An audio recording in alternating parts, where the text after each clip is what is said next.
जिंदगी कितनी चुलबुली है ना। जिंदगी की किताब का अगला पन्ना ब्लैक एंड व्हाइट हो या रंगीन हिंट भी नहीं देती है।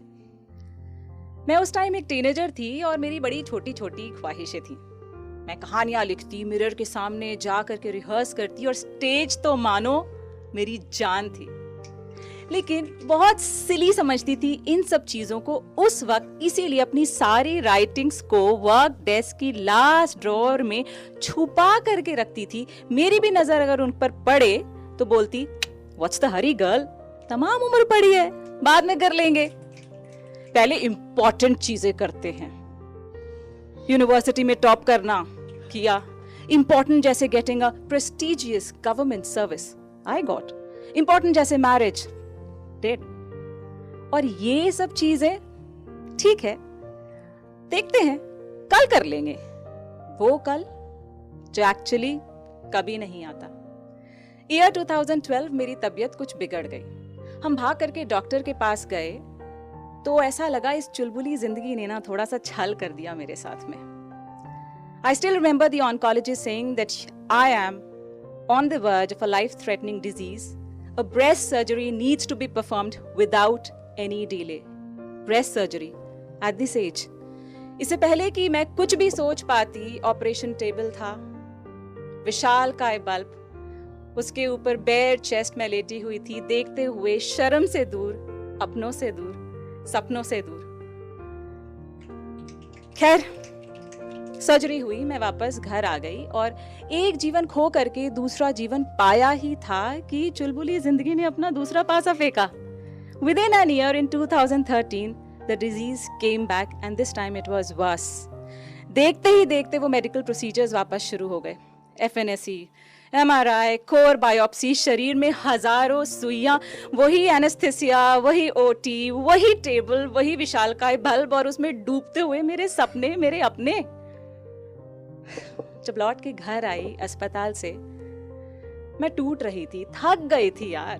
और मेरे पास दो ऑप्शंस थे। पहला जो इंस्टेंट था, गुस्से में जिंदगी को झकझोर के पूछूं, डैम इट व्हाई मी, या फिर जिंदगी को पास बुलाकर बिठाकर सोचूं, डैम इट व्हाई मी। और मैंने दूसरा ऑप्शन चूज किया, समझने की कोशिश की उस दौर को जिससे मैं गुजर रही थी। अगर मुझे जीने को बस एक दिन और मिल जाए तो मैं क्या चाहूंगी?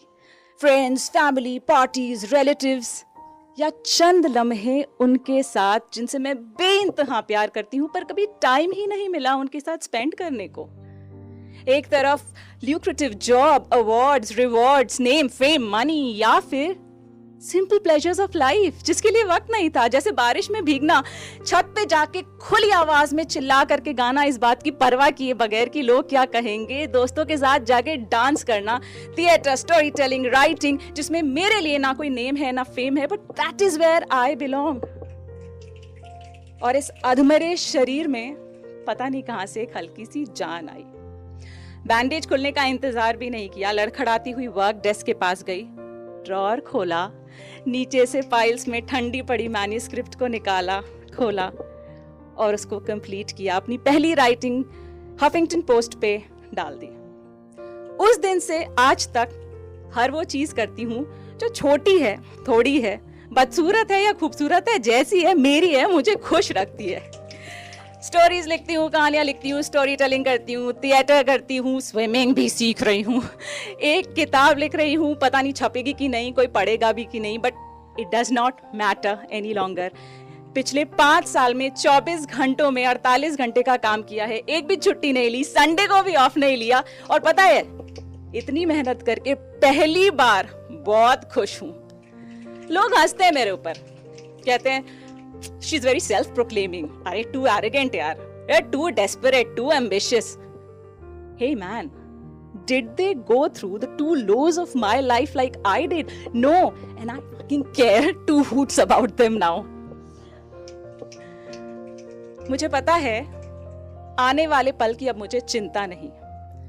मेरे लिए जो है वो है आज, ये मोमेंट, ये वक्त, ये दिन। इस दिन पे कुछ नया करना है, कुछ लिखना है, कुछ जीना है। I need to forgive myself, I need to be kind to myself, I need to love myself. चुलबुली जिंदगी ने ना अपने ही अंदाज में ये सिखा दिया कि अगला पन्ना ब्लैक एंड व्हाइट हो या रंगीन, इससे कोई फर्क नहीं पड़ता। अगले पन्ने में आप क्या लिखेंगे, आप क्या पढ़ेंगे, आप कैसे जिएंगे, is all that matters. Thank you.